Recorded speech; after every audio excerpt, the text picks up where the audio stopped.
The longest I have ever gone without sleep previous to this experiment is 5 days. I have been training my body for the past year to withstand conditions most humans wouldn't imagine. I have stayed awake 24 hours while lifting weights for 20 of those hours, then running 5 miles. I would then walk around for 6.5 hours, making my total 30 hours. For the next 18 hours, I would continue my life like every day, writing, documenting, talking, walking, working, etc.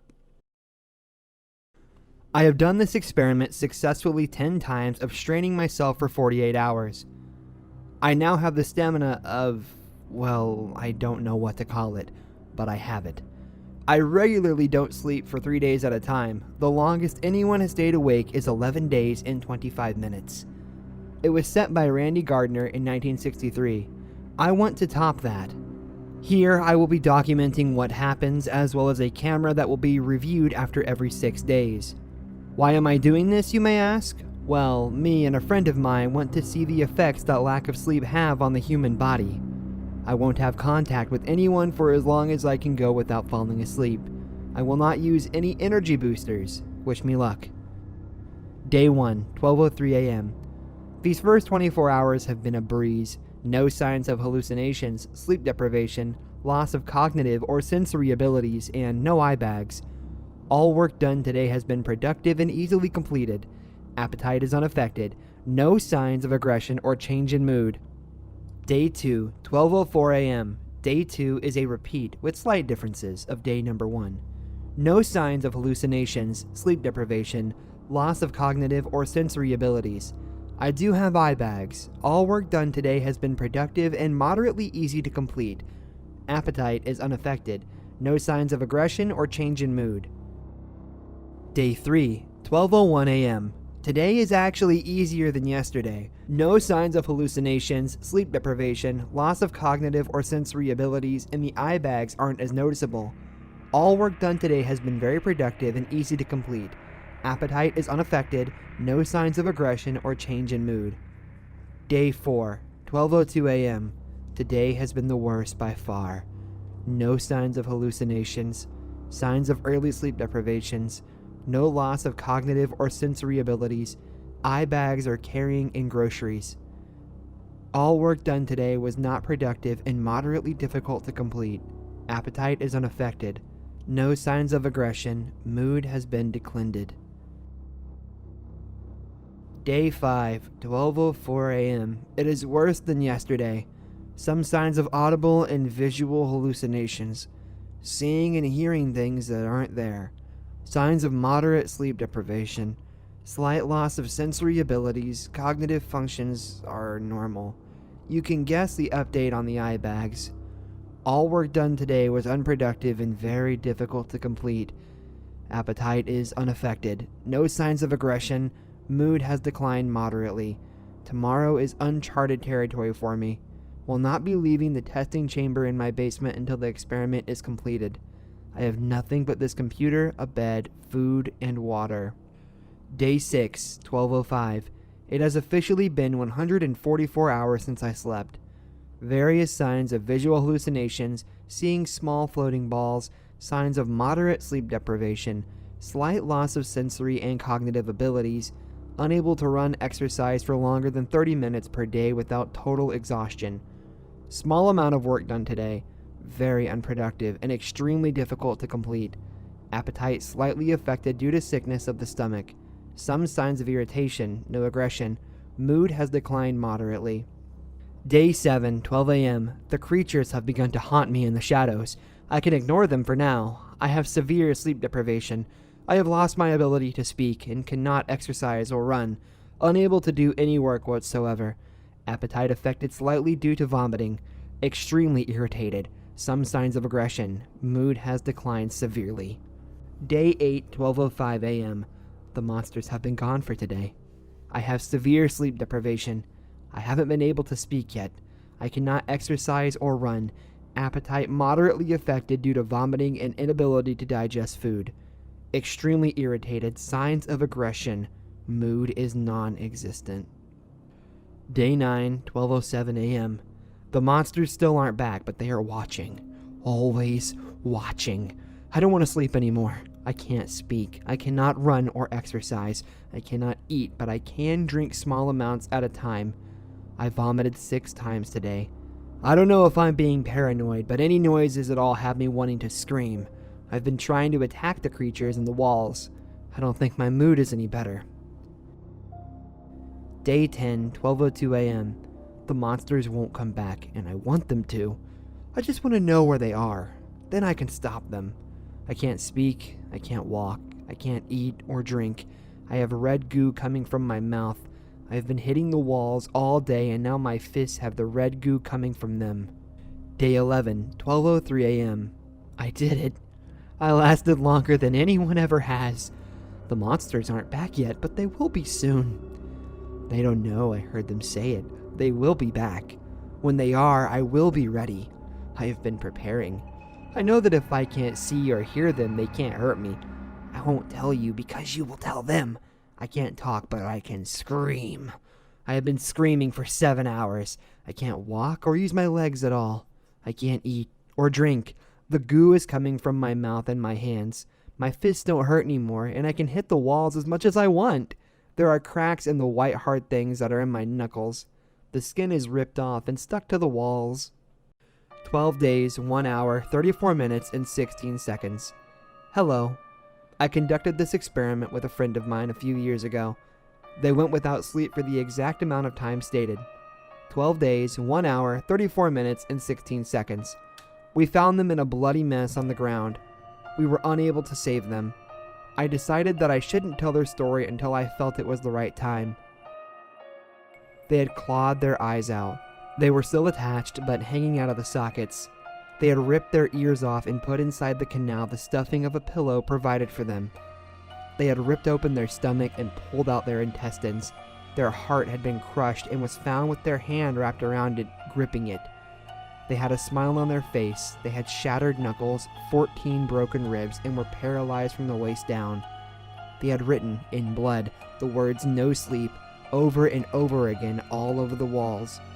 On the floor, they had written a short passage stating, "I don't sleep and I see them. You sleep and you don't. Just don't sleep. Just don't sleep. Just don't sleep. Just don't sleep. Just don't sleep. Just don't sleep." They had ruptured multiple arteries and were pronounced dead on the scene. The footage was confiscated by the FBI and examined thoroughly before being returned to me. It took me 2 years to watch it, and then after I got out of the mental hospital, I went into the middle of the woods and burned them. I don't know exactly what happened in that chamber. I saw all of it. I witnessed everything they did, every single act, and yet I cannot understand the horrors that happened in that room. I don't know what to do. I'm scared of what will happen if I don't sleep, but I can't sleep. No matter what I take or do, nothing is working. I am scared, but I am ready.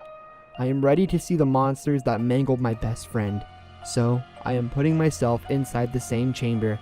I have the same computer. I have the same supplies. I have the same mindset. I have nothing left to lose.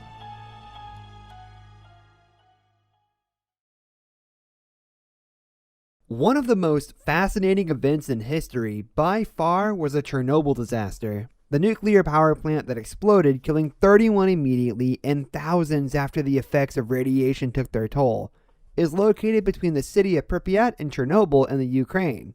The Pripyat River and a large body of water that was used as a cooling reservoir for the power plant run adjacent to these two cities. After 30 years, wildlife is thriving in these now overgrown ghost towns, even better than before the incident occurred.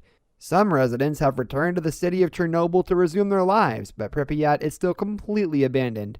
I wanted to know why. I'm a bit of a disaster enthusiast, as morbid as that sounds. One of my favorite hobbies is visiting sites such as Hiroshima, Nagasaki, 3 Mile Island, Bhopal. I've toured as close as I can to Fukushima and have seen the Darvaza gas crater or the Gates of Hell with my own eyes. I've even gone as far as Auschwitz in Poland. There's something humbling about seeing a man-made disaster in person, seeing how destructive and uncontrollable the human race truly is. There was only one place left on my bucket list. I wanted to see where one of, if not the worst, nuclear disaster happened. An explosion so catastrophic that it leaked 100 times the amount of radiation into the air than that of Hiroshima or Nagasaki. I bought my airline tickets and packed my backpack. There was a small layover in France before the next flight took us to the Ukraine capital, Kyiv. I got a hotel room and got some much needed sleep for the adventure ahead. I was able to get a local taxi service to take me right outside of the city of Chernobyl the next day. It was about a 10-kilometer or 6-mile walk to the reactor in the city of Pripyat. I retrieved my backpack from the trunk and began my trek. It was still relatively early in the morning. As long as I kept a steady pace, I could be there by midday. Easier said than done with an enormous backpack slowing you down. What should have been a 2, maybe 3-hour hike escalated into a 5-hour haul. I must have passed the nuclear plant, as I was first met by these large, white, apartment-like buildings. Pripyat was home to over 40,000 workers and their families before the nuclear blast forced an emergency evacuation of all its citizens. In the matter of a few days, it was abandoned, never to see another resident. I ventured into the city, taking in the silence and perilous views. It was pure bliss. I passed the infamous Ferris wheel and the remnants of a once lively carnival. Tall buildings paint the perimeter of the city and vehicles lay untouched throughout the streets. Everything has been overtaken by plant life. Nature has truly thrived since humans left this area. Deer, bison, wolves, cows, and birds appear in abundance. Even though these animals are doing well, they are still affected by the radiation, and it's best to steer clear of them. I can't stay long. I want to make it to the reactor by nightfall. I make my way to the river that will guide me south to the power plant. As the sun sets and my legs grow tired, a giant concrete dome pierces the horizon. I read that a 500-foot structure was built in the late 2017 to help contain the radioactive waste for the next century or so. This must be it. I made it. I found a small clearing a good distance away from the reactor and set up camp. My life revolved around these activities, but I wasn't stupid. In case the local police or military patrol the area, I wanted to stay fairly hidden. I know I could get in a lot of trouble for trespassing in such a dangerous area. After the tent was set up, I crawled inside and was immediately greeted by sleep. I was awoken by the quiet tap of rain on the tent. I rolled over and closed my eyes to return to sleep, but was met by another sound that made my blood run ice cold. It sounded like something was in distress, something very large. The cry echoed like thunder. It was very guttural and sounded almost like a whale call. The vibrations of the hum shook the tent. Adrenaline coursed through my veins. I unzipped the tent just enough to get an eye through, but was met only by the darkness and cold rain. I continued to unzip the door so I could get a better look. Whatever it was, a small plastic tent wasn't going to provide much protection. I grabbed my flashlight and stepped outside. The hum cries out again. Birds frantically flee their nests. Then, like a wrecking ball to a building, an abrupt crash follows, shaking the earth. Construction? In the middle of the night? I ponder out loud. A crack of lightning lights up the entire sky. What I saw that night cannot physically be possible. I've gone through multiple scenarios in my head trying to come up with a reasonable explanation. A creature stood over the cement building that covered the nuclear plant. It was in the shape of a human, but just the decayed skeleton of one. The building was 500 feet tall. That's about 166 yards. This thing lingered over it, slamming its closed, rotted fists into it. Its jaw slowly cracks open as another booming hum rattles the trees. My attention is diverted to something stirring in the cooling reservoir. The sounds of a submarine breaching water? I wait for another flash of lightning so I can see through the thick black of night. I'm splashed by water as an arm, stories tall, reaches into the sky and slams on the ground outside the reservoir. Another creature emerges from the water's depths, this one screaming an ear-piercing howl like that of a banshee. Much different than the other one. I rip my gaze away from the beast, grasp my flashlight, and run for the protection of the tree line. When I penetrate the forest, I'm met by a forceful push. I'm tackled to the ground as Russian men in military outfits scream at me. It's pouring rain at this point. I try to explain I can't understand them, but before I can even move my mouth, the cold butt of a rifle strikes my face and I lose consciousness. When I came back around, I was on an airplane. I rubbed my forehead where the rifle struck, but nothing was there. Just the faint remnants of a headache. The plane landed in France, and as my backpack came down the conveyor belt, I noticed something was amiss. My tent, flashlight, and sleeping bag were all in their respective places. Radiation sickness would take much longer than a day to make me that sick. Whatever I saw that night was real. I don't know if it's military weapon testing, or the military protecting whatever is in that reactor, but now I know why the citizens of Pripyat never returned home.